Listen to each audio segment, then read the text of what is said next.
दूसरा प्रश्न देखते हैं। दूसरा प्रश्न है, पूर्णांकों के निम्नलिखित युग्मों के HCF और एलसीएम ज्ञात कीजिए तथा इसकी जांच कीजिए कि दोनों संख्याओं का गुणनफल बराबर है HCF और एलसीएम के गुणनफल की। ठीक है, पहला प्रश्न दिया हुआ है 26 और 91, इनका आपको HCF ज्ञात करना है, एलसीएम ज्ञात करना है। तो 26 का तो अभाज्य गुणनफल ज्ञात करते हैं पहले, तो इसका अभाज्य गुणनफल क्या होगा, 2 और 13।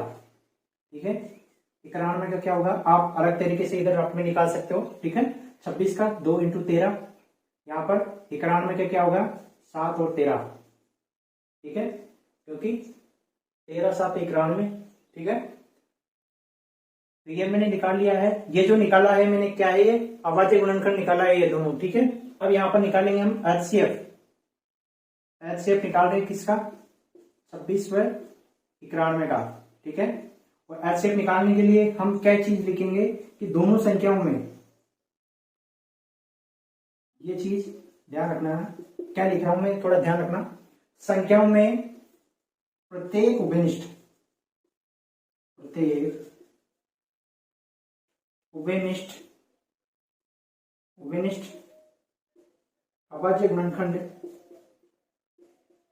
अभाज्य गुणनखंड की सबसे छोटी घात का गुणनफल। ठीक है, देखिए HCF ज्ञात करेंगे तब लिखेंगे संख्याओं में प्रत्येक, संख्याओं में कौन सी में, 26 और 91 में प्रत्येक उभयनिष्ठ, इन दोनों में उभयनिष्ठ कौन सा है, 13। ठीक है, तो HCF क्या हो जाएगा, 26 व 91 का HCF क्या हो जाएगा, 13। संख्याओं में प्रत्येक उभयनिष्ठ, उभयनिष्ठ कौन सा है, दोनों में कॉमन कौन सा आ रहा है, 13 आ रहा है ना।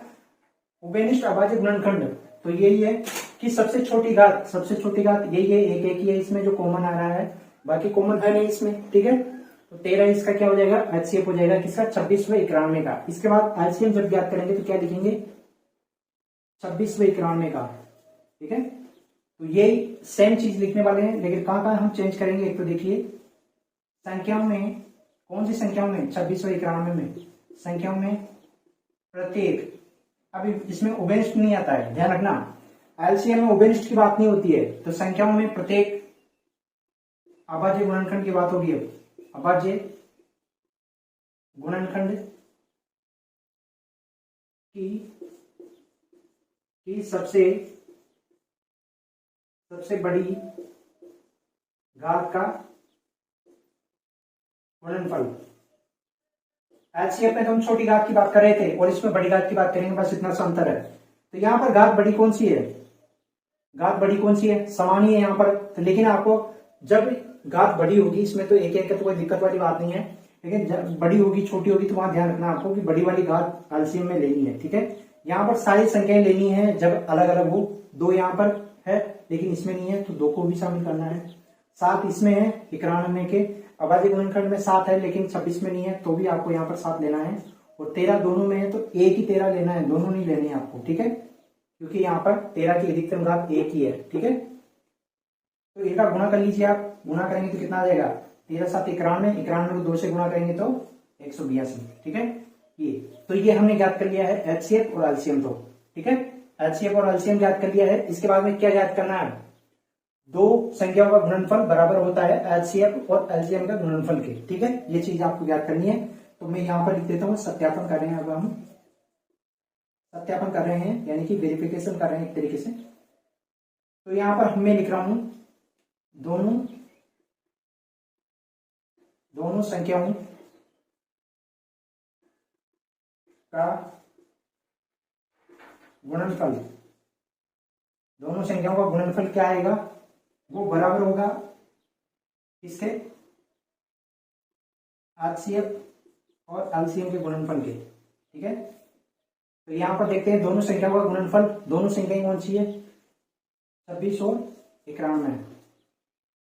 इनका HCF क्या आया है, HCF आया है 13। मैं यहां पर पूरा लिख देता हूं, 26 व 91 का HCF और इंटू एलसीएम 26 91 का। तो यहां पर HCF 26 91 में क्या है, 13, और एलसीएम 182। अब गुणा कर लीजिए दोनों का, तो आप गुणा कर सकते हो, एक तरफ गुणा कर लीजिए, जैसे कि यहाँ पर 91 का हम गुणा कर लेंगे 26 से, 26 इंटू 91 26 आ जाएगा।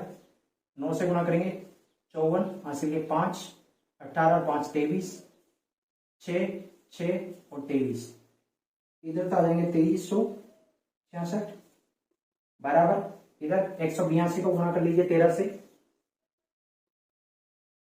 ठीक है, 6 24 का 4 2 3 और 2 5, बाकी एज इट इज लिख दीजिए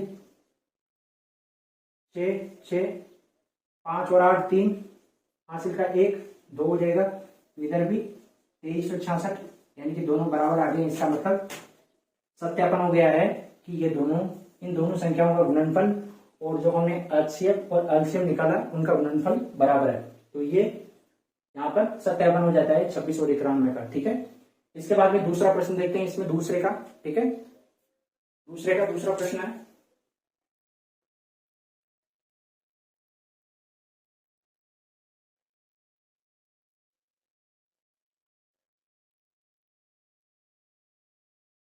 दूसरे का दूसरा प्रश्न है 510 और 92, ठीक है, यही था 510। इसके बाद गुणनखंड इधर कर लीजिए आप, ठीक है, 2 से, तो ये 2 बार हासिल का, यहाँ 1 बचेगा तो ये 11। अब इसमें कितने होंगे 12, तो 3 का 11 तो 3 से दे लेते हैं 8, 1 बचेगा तो 5, फिर यहाँ पर देते हैं 5 का, ये 17 प्राइम नंबर है तो डायरेक्ट आ जाएगा। तो यहाँ 2 इंटू 3 इंटू 5 इंटू 7 17, ठीक है। इसके बाद में 92 देख लीजिए,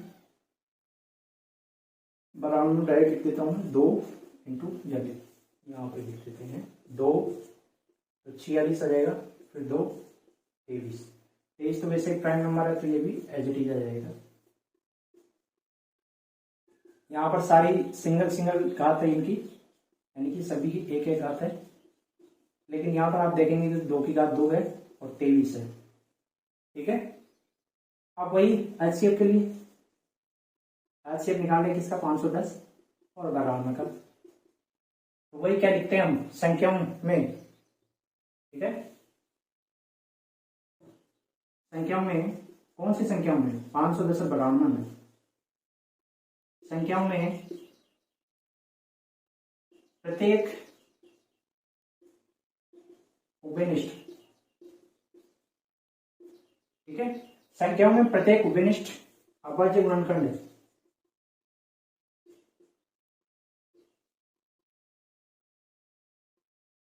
प्रत्येक अभाज्य गुणनखंड की सबसे छोटी घात, की सबसे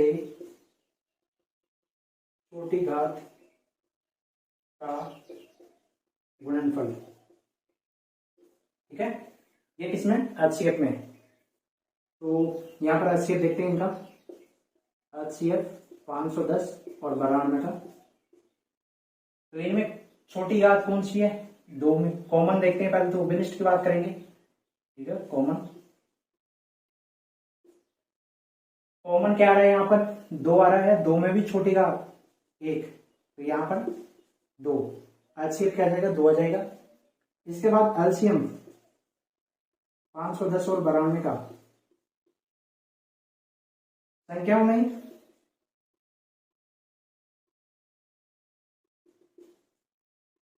में प्रत्येक अभाज्य गुणनखंड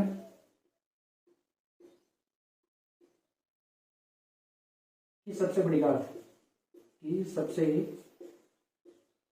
बड़ी घात का गुणनफल,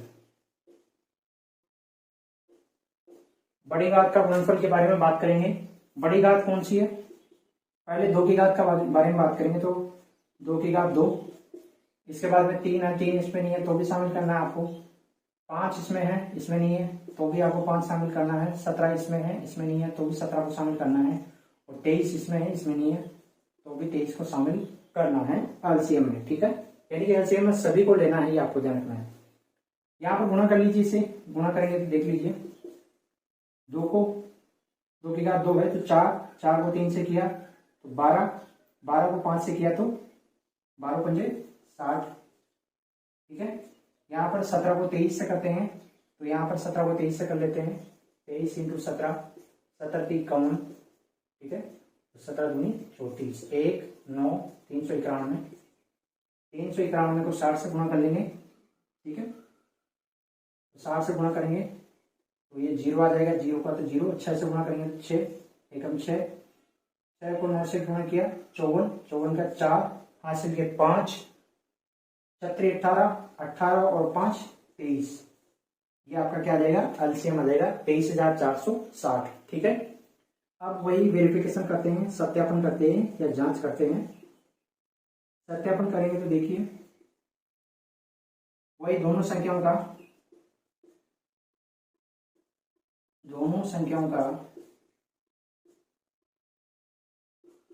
गुणनफल बराबर HCF 510 into 92 into LCM 510 into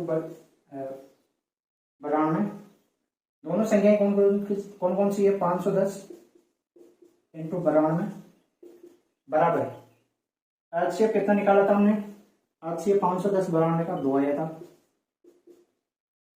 LCM क्या आया था 23,460 आया था, ठीक है, बराबर। अब देखिए गुणा कर लीजिए, 510 को 92 से गुणा कर लीजिए, ये 510 को 92 से गुणा करेंगे, ठीक है, तो ये आ जाएगा 10 20, 9 से करेंगे तो 0 9 और ये 45, 0 2 9 6 और 4, 46,920, तो 46,920 तो ये लेफ्ट हैंड साइड में आ गए। राइट हैंड साइड में देखिए अब क्या आने वाला है, गुणा करेंगे 2 से, 0 2 6 6 12 हो गए, 12 का 2 हासिल का 1, 2 से गुणा किया 4 को तो 8 और 1 हासिल का 9, 23 है, 23 को 2 से किया तो 46, ये भी यहाँ पर समान आ गए हैं, left hand side right hand side equal है, तो यहाँ पर हम कह देंगे कि इनका सत्यापन हो गया है। जो हमने संख्याएं लेके चले थे उनका एचसीएफ और एलसीएम, इनका गुणनफल और दोनों संख्याओं का गुणनफल बराबर है, ठीक है। तो ये दूसरा प्रश्न इस प्रकार से हो जाता है आपका, ठीक है। इसी में अब दूसरे का तीसरा प्रश्न देखते हैं। तीसरा प्रश्न है 336 और 54, ये तीसरा प्रश्न आपका, तीसरा प्रश्न है 336 और 54, 336 के अभाज्य गुणनखंड और 54 के अभाज्य गुणनखंड आपको करने हैं, तो यहाँ पर इधर कर लेते हैं हम 336 के अभाज्य गुणनखंड। 336 के इकाइयां सम आ रहा है तो 2 का भाग देंगे पहले, 1 6, ठीक है, 1 यहाँ पे बच गया तो 8, सही है ना, ठीक है, 2 का देंगे 2 एकम 2, 1 बच गया 13, 13 में फिर 2 का देंगे तो 6, यहाँ 1 बच गया 8, फिर इकाई अंक सम है तो 2 का देंगे 8 और 4, फिर 2 का देंगे 4 और 2, फिर 2 का देंगे 21, फिर 3 का देंगे 7 और 7 तो वैसे ही प्राइम नंबर है तो 7 का ही जाएगा। 2 into 2 into 2 into 2 into 3 into 7, 2 कितनी बार आ रहा है, 4 बार आ रहा है तो 2 की घात 4 इंटू 3 इंटू 7, ठीक है। यहाँ पर 54 का भी देख लीजिए आप, ये 54 है, इसमें 2 का देंगे तो 27, फिर 3 का देंगे तो 9, फिर 3 का देंगे तो 3 और लास्ट में 3 का 3, ठीक है। तो यहाँ पर 2 इंटू 3 इंटू 3 इंटू 3 इस प्रकार से आ जाएंगे ये भी, ठीक है। तो 2 की घात 1 इंटू 3 की घात 3 और यहाँ पर 1 घात है इनकी भी, ठीक है। इस प्रकार से आगे तो एचसीएफ, पहले एचसीएफ निकालेंगे, एचसीएफ 336 और 54 का, यहाँ पर एचसीएफ क्या होता है? संख्याओं में संख्याएं कौन सी है? 36 और 54। संख्याओं में प्रत्येक विनिष्ट यानी कि कॉमन, इसको देखना है आपको, इनमें कॉमन कौन सा आ रहा है, उसके न्यूनतम घात, और न्यूनतम घात भी किसकी? अभाज्य गुणनखंड की। और सारे के सारे जो गुणनखंड है वो अभाज्य रूप में आते हैं कि सबसे छोटी घात का गुणनफल। ठीक है, 336 और 54 HCF, 336 और 54। छोटी घात देखते हैं पहले, तो कॉमन देखते हैं। कॉमन 2 भी है और 3 भी है, तो इनमें छोटी छोटी घात लेते हैं। 2 की तो सबसे छोटी घात कौन सी है? 1 है, तो 2 की घात 1 इंटू 3 में कॉमन है, 3 में 3 की घात अधिक है, 1 ही है, तो 3 की घात 1, तो एक घात वाले आ गए आपके पास में, और 2 को और 3 को गुणा करेंगे तो 6 आपका एचसीएफ आ जाएगा। ठीक है, 336 और 54 का एचसीएफ क्या आ गया है? 6 आ गया है। इसके बाद याद करते हैं एलसीएम 336 और 54 का। ये क्या होता है? ये होता है संख्याओं में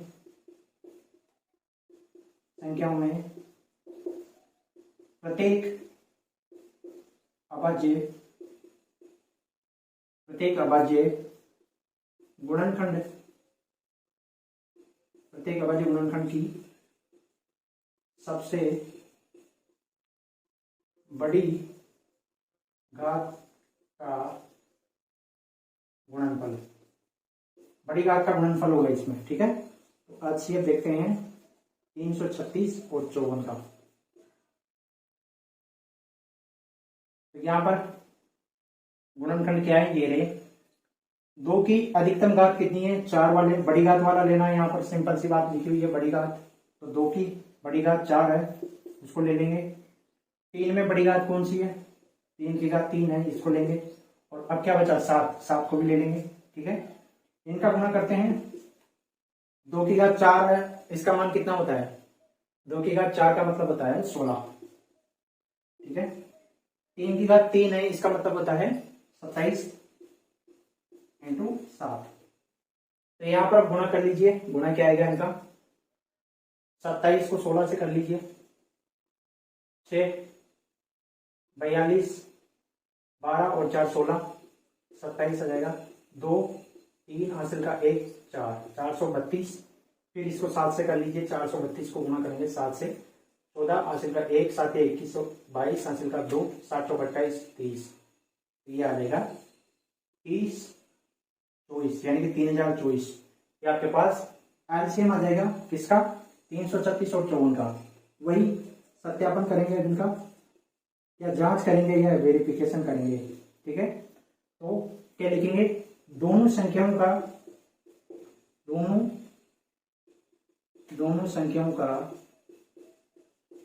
गुणनफल लिखना है, गुणनफल, और इधर लिखना है एचसीएफ इंटू एचसीएफ क्या है? 336 और 54 का, इंटू एलसीएम क्या है? 336 और 54 का। दोनों संख्याओं का गुणनफल, दोनों संख्याएं कौन सी है? 336 इंटू 54। एचसीएफ कितना आया था? एचसीएफ आया था आपके पास में 6। एलसीएम कितना आया था? 3024।